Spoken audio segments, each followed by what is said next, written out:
with that. Thank you so much. That was beautiful. I love you both so much. I love all of you. Thank you so much for coming out this evening.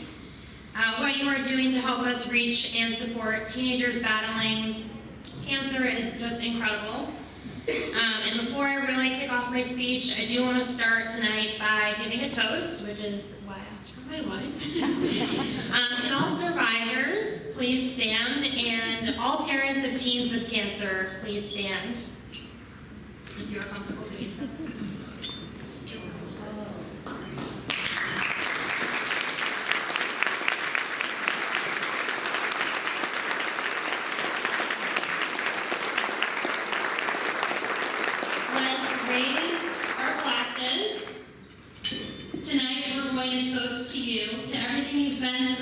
Continue to go through. Your strength, your perseverance, cheers to you. Cheers.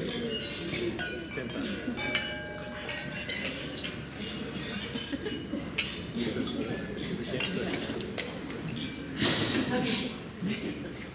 So I'm going to start this speech off a little bit differently this year, and I'm going to talk about myself for a second and my cancer journey.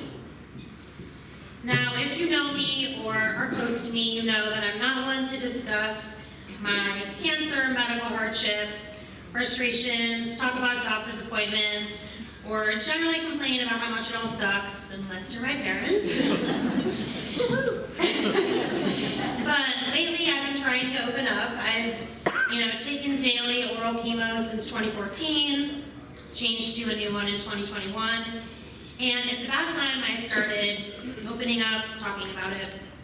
I've reached out to friends about my insecurities from new side effects. I've let myself cry and scream and be upset.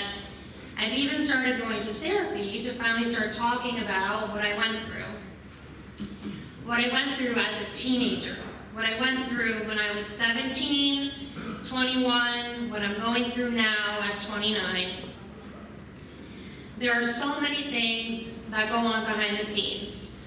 The constant struggle of figuring out a chemo dose that works for me and my body, 4 pills and 3 pills and 2 pills and 3 pills and 2 pills and 1 pill, adjusting my hormone medication each time to ensure I'm not too overly anxious, too tired, and then scheduling labs each time I do that, adding in scans, skin issues, hair dullness, exhaustion, and that's only the last 9 months.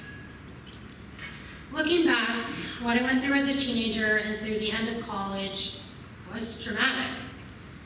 I put on a brave face, and I got through it, and I honestly thought I was fine.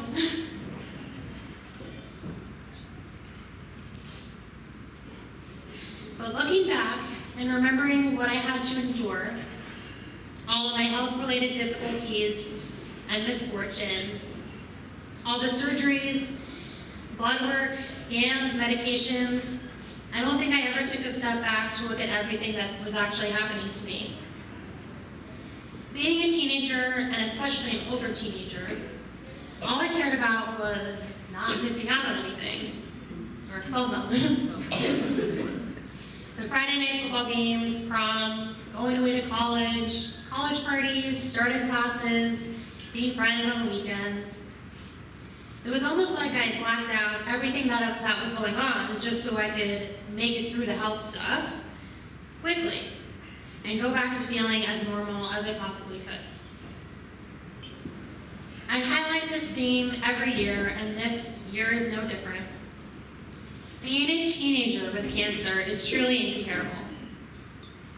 It's such a unique and confusing time of your life where you're trying to find independence and plan for your future. To have such an abrupt halt of cancer crash into your life at that age is entirely unfair. Let's talk about your teenage years for a second. Think back to what you were doing as a teenager. Do any of your memories contain countless hospital gowns, needles, IVs, scans, radiation, more pills than you can count? Probably not. You're supposed to be studying for your history test or prepping your outfit for Spirit Week. not worrying about your lab results. Teenagers feel a huge loss of the relaxing fun that they used to have. More than with younger children, teenagers truly know the seriousness of cancer. They know the challenges and they feel stress. I know teens with cancer who were even bullied throughout their treatment and journey in high school and in college. It's also an added confusion to yourself and to others if you don't look sick. For me, and I know for some others, I looked completely fine, and it makes people question the sincerity of your diagnosis, which, just adds to the stress and anxieties of having cancer. Teenagers are unique, yet there are hardly any teenage wings of the hospital. When I was diagnosed having surgeries and treatments, I was the only teenager that I ever saw. I was in adult wards, 18 years old and up. I was walking around after surgery trying to get my energy up, and everybody walking around that wing was at least 20 years older than I was. I know other patients who were put in pediatric units, where they were surrounded by much younger children. It can get extremely lonely and isolating. What I realized then is that teenagers with cancer often really fall through the cracks in hospitals.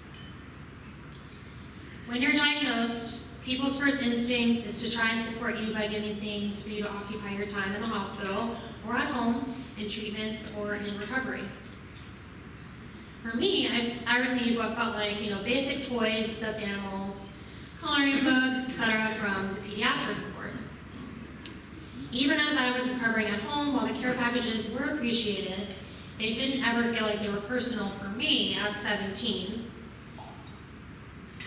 It was in these moments that I felt that there was an extreme lack of understanding and appreciation for teenagers as a general age group and what they go through mentally while battling cancer during that time of life in middle school, high school, and college. That's when I came up with the idea of the Teen Support Bag, which is filled with items specifically chosen for teenagers. The bags that I created have items specifically chosen to be beneficial and applicable to someone between the ages of 13 and 19, and we update the bags quite regularly to keep them current. A few examples of the items that are currently in the bag are a Swell water bottle, baseball cap, earbuds, an adult coloring book, an Amazon gift card, a Create a Free t-shirt voucher, a journal, and playing cards.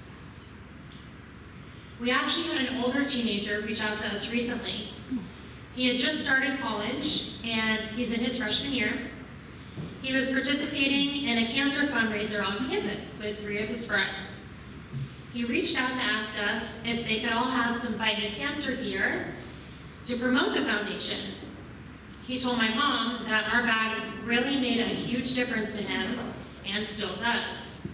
He had received our bag when he was 13, and he's now 18 and a freshman in college.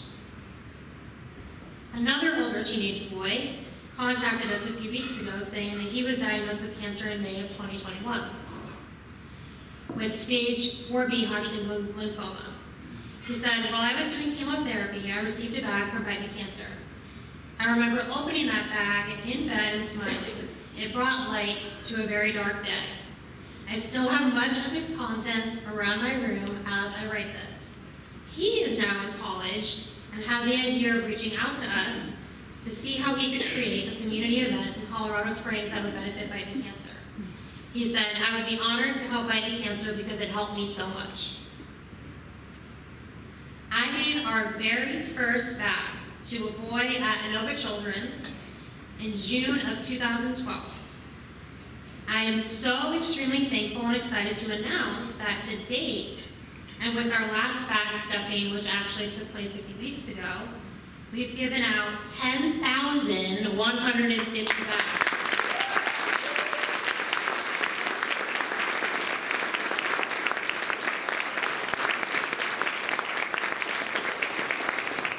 And this is in every single state in the US and DC at almost 200 hospitals. Although this is an incredible milestone, Teenagers with cancer are still being diagnosed, still are battling, and are still going through their journeys day by day, just trying to get by. That's why our program is so important. That is why we do this. If we can provide even an ounce of happiness, some occupied time outside of treatment, even a smile, to show teens that they are not alone, that there are other teens going what they're going through, and that there are people out there who are thinking about them and supporting them. Hearing their stories and feedback when they reach back out to us is really just the icing on the cake. When they actually feel supported and fondly remember the good memories from getting that bag years later, it's just incredible. And you can be a part of that tonight. And here's where I ask for your help.